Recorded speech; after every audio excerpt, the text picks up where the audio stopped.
ஜெபமானம் பண்ணும் போதெல்லாம் என்னை நினைவு கூறும்படி செய்யுங்கள் என்று ஆண்டவர் சொன்னாரே.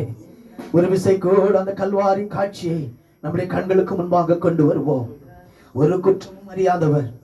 ஒரு பாவமும் அறியாதவர் பரலோகத்திலிருந்து இறங்கி வந்து நம்மை மீட்டுக் கொள்வதற்காக, நம்மை சுதந்திரவாளியாய் இந்த உலகத்தில் மாற்றுவதற்காக, நித்தியத்தில் கொண்டு சேர்ப்பதற்காக,